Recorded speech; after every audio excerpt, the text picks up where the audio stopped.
Welcome to PDTV. ఏపీలో liquor scam రోజుకొక రకంగా మలుపు తిరుగుతుంది. ఇప్పటికే కొంతమందిని అరెస్ట్ చేశారు. సో ఇంకా అరెస్టులు జరుగుతాయి అని చెప్తూ ఉన్నారు. దీనికి సంబంధించి ఒక బిగ్ బాస్ ఉన్నారు, అతన్ని కూడా చివరిగా అరెస్ట్ చేస్తామని చెప్పి సిట్ చెప్తూ ఉంది. సో ఇక ఓవరాల్ గా ఈ రోజు పరిస్థితి ఏంటంటే సజ్జల రామకృష్ణారెడ్డి గారు లోకేష్ కి ఈ లిక్కర్ స్కామ్ లో సంబంధం ఉంది అని చెప్పి వ్యాఖ్యానించడం జరిగింది. మరి ఈ లిక్కర్ స్కామ్ ఎటు వెళ్తుంది, దీని పరిస్థితి ఏంటి, ఈ అంశాల మీదే మనతో విశ్లేషించడానికి ప్రముఖ రాజకీయ విశ్లేషకులు కేఎస్ ప్రసాద్ గారు మనతో ఉన్నారు. ఆయనతో మాట్లాడదాం. నమస్తే ప్రసాద్ గారు. నమస్తే అండి. సార్, లిక్కర్ స్కామ్ గురించి మనం గత కొద్ది కాలంగా వింటూనే ఉన్నాము. చాలా మందిని ఇప్పటికే అరెస్ట్ చేశారు. 3,500 కోట్లు దీంట్లో స్కామ్ జరిగిందని చెప్తూ ఉన్నారు. అయితే ఈ రోజు కొత్తగా వచ్చినటువంటి అంశం, లోకేష్ గారికి కూడా దీంట్లో సంబంధం ఉంది. ఆయనకు అత్యంత సన్నిహితుడు ప్రద్యుమ్న అనేటువంటి వ్యక్తి, గతంలో స్టూడియో ఎస్ డైరెక్టర్ గా ఉన్నటువంటి వ్యక్తి, చాలా సన్నిహితుడు లోకేష్ కి. అతనికి ఈ లిక్కర్ స్కామ్ కి కూడా సంబంధాలు ఉన్నాయి అని చెప్పి వార్తలు వినిపిస్తున్నాయి. అసలు దీనికి సంబంధించినటువంటి అంశాలేంటి, ఇందులో ఎవరి పాత్ర ఎంత ఉందని మీరు అనుకుంటున్నారు? మీరు ఎప్పుడైనా అంతులేని కదా సినిమా చూసారు సార్, జయప్రద్? దానికి జన్మకు పెళ్ళి అవ్వదు ఎన్ని ప్రయత్నాలు చేసినా. అలాగా ఇప్పుడు మీకు లేని దాన్ని ఉన్నట్టు భ్రమింప చేసి, గత ప్రభుత్వంలో ఆ నాన్నగారిని జైల్లో పెట్టారు కాబట్టి ఇప్పుడు కూడా ఏదో విధంగా అందరినీ మడతెట్టేద్దాం అని కింద నుంచి పైకి, పై నుంచి కిందకి ఎన్ని ఆసనాలు వేసినా అసలు విషయాల కన్నా కొసర విషయాలు ఎక్కువ చర్చించవలసి వస్తుంది. మీరు దాని ప్రిలిమినరీ ఛార్జ్ షీట్ కానీ, మొన్న వేసిన రెండో ఛార్జ్ షీట్ కానీ ఏదైనా గమనిస్తే అందులో ఏదైనా ఒక పనికొచ్చిన విషయం ఉందని చెప్తే, మొన్నటిదాకా అడవాడు చేశారు చూడండి, అక్కడేవో కట్ల డబ్బులు దొరికిపోయిన పాత 2,000 నోట్లు ఇవన్నీ మూట కట్టి పెట్టి దాన్ని అలాగే ఎప్పటికి కూడా తీరుకోకుండా కోర్టు పరంగా కూడా దాన్ని జస్టిఫై చేయలేని నిస్సాయ స్థితి ఏది ఏసీబీకి, సిఐడికి. And in the same scenario మీరు ఇదంతా గమనిస్తుంటే, మీరు ఎట్నుంచి ఎటు రాజకేష్ రెడ్డి అని మొదలెట్టేసరికల్లా వెంటనే కేసు నేను చిన్న ఇష్యూ బయటకు వచ్చింది. ఏడో ఇల్లు ఎదురు ఏదో చూడండి, వెనకాల ఒక సామెత ఉంటుంది, అంతలకంతలు మా సంతలో కాగలించుకున్నాను, ఇల్లు అల్లు దాంట్లోనే పార్ట్నర్ అన్నారు. ఇల్లు ఇక్కడ మళ్ళీ ఏదో డబ్బులు దొరికిన విషయంలో చూస్తే ఇటు తిరిగి అడి తిరిగి తేలకేశ్వరరెడ్డి గారు అల్లులు దొరికారు. సో అట్లా మీరు ఏ విషయంలో చూసుకున్నా అది తెలుగుదేశం మూలాలతో కన్ఫైన్ అవుతుంది. ఇవాళ బిజినెస్ ఫెటర్నిటీలో ఒకరికొకరు పార్ట్నర్షిప్ లో ఒకరికొకరు ఫ్రెండ్షిప్ లేకుండా ఈ రోజు ఎవడన్నా ఉన్నాడంటే వాళ్ళకంతా ఎరుమాలో ఒకళ్ళు ఇంకోళ్ళు ఉంటారు. ఎవరో దగ్గర ఎందుకు నారాయణ చైతన్య 2 ఆర్క్ రైవలరీలు ఉన్న వాళ్ళు ఇద్దరు సంబంధాలు కలుపుకున్నారు లేదా? ఎస్, అలాగే ఉంటాయి ఇవన్నీ. ఏంటంటే కామెడీలకి ఒకడెవడో కామెడీ షో మొదలెడితే అలా ఇంకా సిరీస్ ఆఫ్ సినిమాలన్నీ కామెడీ సినిమాలు వస్తుంటాయి. మీకు అర్థమైంది లేదు? సో అలాంటి టైమింగ్ బ్రేకింగ్ చేయగలిగిన హీరోలు చేస్తే అర్థం ఉంటుంది. ఇప్పుడు చిరంజీవి గారు కామెడీతో కూడిన సినిమాలు చేశారు అనుకోండి, టైమింగ్ అంటారు, పర్ఫెక్ట్ గా ఇస్తారు ఆయన. ఆ స్థాయి ఆయనకే ఉంది. అది పులిని చూసి నాకు పెట్టుకున్నాడు ప్రతి ఒక్కడు దాన్ని కాపీ కొడదాం అంటే ఎంతమంది అది జస్టిఫై అవుతుంది? డైరెక్టర్ చేతిలో ఉండాలి, డైరెక్టర్ స్పాంటానియస్ గా హీరో రెస్పాండ్ అవుతూ ఉండాలి. సో ఇవన్నీ జరిగితేనే జరుగుతుంది. ఇప్పుడు ఉదాహరణకి ఇవన్నీ ఎందుకు చెప్పాల్సి వస్తుంది అంటే, ఉపోద్ఘాతం ఎక్కువ చెప్తేనే కానీ, ఇప్పుడు చాగంటి కోటేశ్వరరావు గారి ప్రవచనాలు ఈ జన్మకోత అంటే ఎప్పటికీ ఆయన అలా చెప్తూనే ఉంటారు ఆయన. అలాగే ఈ లిక్కర్ కేసులో ఎప్పటికైనా అరెస్ట్లు అంటే అలా కంటిన్యూస్ గా 42, 46, 48 అని చీటిపాట్లాగా ఇక్కడ మార్గదర్శకుడు వీళ్ళకి మార్గదర్శకం కాబట్టి ఆ మార్గదర్శకంలో చీటీలు ఎలా పడతారో అలా కేసుల్లో ఉన్న సభ్యుల సంఖ్యను పెంచుకుంటూ ముందుకు పోతూ ఉంటారు. ఇది సారాంశం. అసలు విషయానికి వస్తే, లిక్కర్ స్కామ్ లో మీరు నిజంగా ఎవడో లచ్చికి సీటీ సంతగాజులో శ్రీనివాస్ ఎవడో విజయవాడ నుంచి రాసిస్తే, మీనా గారు ఏమో ఇమీడియట్ గా ఎలక్షన్ లో జరిగిన అవకతవకల మీద డిబేట్ లో అవ్వకుండా లిక్కర్ స్కామ్ లైమ్ లైట్ లో తీసుకొచ్చి 3,500 కోట్లు ఏసీ అని అందరినీ వేసేయమంటే మొదలెట్టిన పరంపర ఇది. గతంలో లిక్కర్ స్కామ్ లో చంద్రబాబు నాయుడు గారికి ₹1,00,000 పూచీకత్తుతో బయటకు ఉండే దగ్గర ఆద్యంతో మీరు గమనించగలిగితే ఎక్స్చెక్కర్ కి ఎంత రెవెన్యూ లాస్ అయింది. ఉదాహరణకి బార్ అండ్ వైన్ షాపుల యొక్క లైసెన్స్ ఫీజులు రద్దు అనేది ప్రభుత్వం జీవోల రూపంలో చేసిన దానివల్ల ఆన్ అగ్రిగేట్ 3,500 కోట్ల పైచలకి నష్టం జరిగింది 5 years టెన్యూర్. సో దీన్ని దృష్టిలో పెట్టుకుని అప్పుడున్న ప్రభుత్వం చర్యలు తీసుకున్న దగ్గర వాళ్ళు మింగలేక కక్కలేక బెయిల్, స్టే ఆర్డర్లు తెచ్చుకుని నాన్న తెప్పలు పడి ఉన్నారు. దాన్ని కంపేర్ చేస్తూ ఇదే లిక్కర్ స్కామ్ లో జగన్మోహన్ రెడ్డి అంటే అది ప్రభుత్వ పరంగా నిర్వర్తించిన కార్యక్రమం. ప్రభుత్వ పరంగా నిర్వర్తించిన కార్యక్రమంలో ఏం జరుగుతుంది?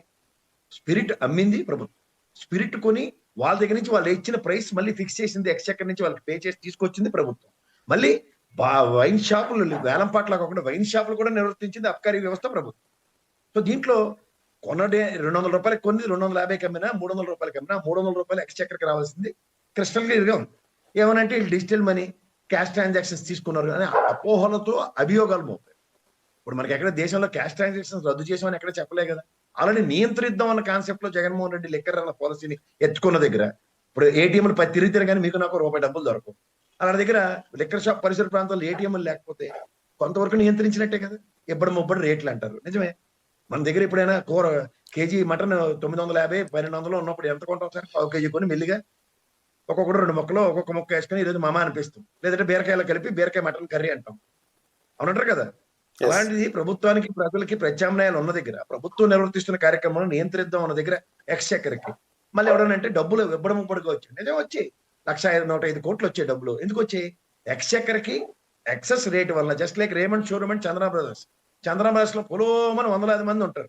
రేమండ్స్ లో పొద్దున్నే సాయంత్రం దాకా 10 కస్టమర్లు ఉంటారు. రెండు సాయంత్రం గల్లాపెట్లు ఓపెన్ చేసి చూడండి. ఈడు 10 మందికి అమ్మింది ₹1,00,000 ఉంటుంది, ఆడ 100 మందికి వందలాది మందికి అమ్మింది ₹1,00,000 ఉంటుంది నాణ్యత దీన్ని బట్టి. సో సేమ్ సినారియోలో 30,000 మంది చచ్చిపోయారు, లక్షలాది మంది అనారోగ్యాలు పాలయ్యారు, లివర్లు పోయి అన్న దగ్గర అది మెడికల్ ఎమర్జెన్సీ అంటారు. అది కరోనా పాండమిక్ కన్నా పెద్ద ఇష్యూ. అలాంటి ఇష్యూ ఎప్పుడైనా మీరు చూసారు? మీరు కూడా జర్నలిస్టే కదా, ఏ రోజైనా చూసారు ఆంధ్రప్రదేశ్ లో? కానీ లేదు. అభియోగాలు మాత్రం మోపబడతాయి. ఎందుకంటే మన దగ్గర తపేలా ఛానళ్ళు ఉన్నాయి, బుర్ర తక్కువ జర్నలిస్టులు ఉన్నారు. వాళ్ళు ఏం చేసినా చెల్లుబాటు అయిపోద్ది. జర్నలిస్ట్ కి నాన్ జర్నలిస్ట్ కి తేడా ఏంటంటే పెట్టకథల్ని బ్రహ్మాండంగా, ఎందుకంటే అలా గంగతో రాంబాబు సినిమా చూసారా? అలా బ్రహ్మాండంగా Yes. ఇక్కడ ముందే స్క్రిప్ట్ రాసుకుని కూర్చున్నాడు. సేమ్ వీళ్ళు కూడా అంతే. ఈ రోజు ఈ కథ మీద 10 రోజుల పాటు నడిపిద్దాం అన్నది స్క్రిప్ట్ పట్టుకొని దాని ప్రకారం ప్రజల్ని పక్కదారి పట్టిస్తున్నారు. దాంట్లో ఏమవుతుంది? 10 మంది ఒకే మాట చెప్తుంటే నిజం కిందకి భూమిలోకి అధపాతంలోకి తొక్కపడుతుంది. బట్ నిజం అన్నది over a period of time ఖచ్చితంగా అది బడేలమని చూడండి. నేలను చీల్చుకుని విత్తనం నాటితే అది మొక్క ఎలా వస్తుందో బయటికి, అలా వస్తుంది బయటికి నిజం. కానీ దానికి కొంత టైం పడుతుంది. ఆ టైం లోపల వీళ్ళు ఎంత డ్యామేజ్ చేయాలని ప్రయత్నం చేసినా చూద్దాం. ఎందుకంటే పవిత్ర గడ్డలో సీతమ్మవారు పుట్టిన దగ్గర కూడా ఆవిని కూడా శంకిస్తేనే అగ్నిలో ప్రవేశించి ఆఖరికి అగ్ని పునీతిగా బయటకు వచ్చింది. అలాగే జగన్మోహన్ రెడ్డి ప్రభుత్వంలో ప్రతి అంశాన్ని వాళ్ళు మకిలి అంటిద్దాం అన్న దగ్గర కొన్నాళ్ళకైనా అది అగ్ని పునీతిలో బయటకు వచ్చే రోజులు అది దగ్గరలో. ఉదాహరణకి రంగులు చూడండి, 3,000 4,000 కోట్లని ఆ దిక్కుమాల పేపర్లో ఓదరగొట్టి ఆ పనికిమాల ఛానల్లో అదే పనిగా చెప్తూ వీళ్ళు కూడా చంద్రబాబు గారు కానీ ఎవరు పవన్ కళ్యాణ్ కానీ లోకేష్ కానీ పురంధేశ్వర గారు కానీ అదే మాటలు చెప్పుకుంటూ తిరిగి లాస్ట్కి ఏమైంది? అసెంబ్లీలోనే తాడు పామేకరించినట్టు పవన్ కళ్యాణ్ గారికి నిలబడి 199.50 లక్షలు మాత్రమే ఖర్చు పెట్టారు రంగులు వేయడానికి తీయడానికి అని ఆయన నోట్లోనే చెప్పించారు. అలా మీరు ఏ విషయంలో తీసుకో. అతి దగ్గరలో బూమరంగే ఏదవుతుందో తెలియక కాళ్ళు చేతులు కొట్టుకుంటున్న లిక్కర్ స్కామ్ అని అభివర్ణించబడిన కూటమి. స్కామో Okay. స్కీము. సార్ చివరిగా ఒక ప్రశ్న. ఒక 5-6 రోజుల క్రితం గోనె ప్రకాష్ గారు మాట్లాడటం జరిగింది. ఈ సెప్టెంబర్ చివరి వారం లోపు జగన్మోహన్ రెడ్డి అరెస్ట్ ఖచ్చితంగా జరుగుతుంది ఈ లిక్కర్ స్కామ్ కి సంబంధించి అని ఆయన వ్యాఖ్యానించడం జరిగింది. మరి ఇందులో వాస్తవాలు ఎంతవరకు జరిగే అవకాశం ఉందా? అసలు జగన్ అరెస్ట్ చేస్తారా లేదంటే చెయ్యరా? అసలు ఏం జరిగే అవకాశం ఉంది? మొదటిదానికి దిక్కులేట కడదానికి కళ్యాణం అన్నమాట. ఇప్పుడు లోపల పెట్టిన వాళ్ళు ఏం చేయాలో అర్థం కాక రోజును రిమాండ్లు ఎక్స్టెండ్ చేసుకొని తిరుగుతున్నారు. దాన్ని పట్టుకొచ్చి ఇప్పుడు జగన్మోహన్ రెడ్డి కూడా తీసుకొచ్చి ఏదైనా హ్యాపీ ఫ్రెండ్షిప్ డే అనే లోపల అందరినీ కలపడానికా లేకపోతే దేనికో నాకైతే అర్థం కావట్లేదు. నాకు తెలిసి సెప్టెంబర్ చివరి వాళ్ళలో ములాఖాత్కి వెళ్ళే ఛాన్సెస్ ఉంటాయి. ఓకే. ఎందుకంటే లోపల ఉన్న వాళ్ళందరూ జగన్మోహన్ రెడ్డి గారికి పనికొచ్చిన వాళ్ళే ఉన్నారు కాబట్టి మిథున్ రెడ్డి అంతగా ఎందుకంటే రేపు పార్లమెంట్ సమావేశంలో మిథున్ రెడ్డికి బెయిల్ వస్తుంది లేదో కనుక్కోమని ఆ జ్యోతిష్కం చెప్పానండి ప్రకాశ్రావు గారిని. రాజ్యసభ ఓట్లు అసలు బిక్కులు ఆడుకుని ఉన్నారు. చచ్చినట్టు మిథున్ రెడ్డి ఓటు యొక్క విలువ ఆవశ్యకత ఉంది ఎలక్టరల్ కాలేజీలో. ఎవరి కోసం బెయిల్ ఎవరో నేను అడుగుతున్నా. ఓకే. సో ఫైనల్ గా జగన్ అరెస్ట్ అయితే జరిగే అవకాశం లేదు అంటారు లిక్కర్ స్కామ్ కి సంబంధించి. ఆ పగటి కళ్ళకి అంటూ ఉండమన్నారు సార్. అవుట్కమ్ ఎప్పుడు వెళ్తుందో చూద్దాం. కళ్ళకనే వాడికి ఎవరైనా ఆపగలరా?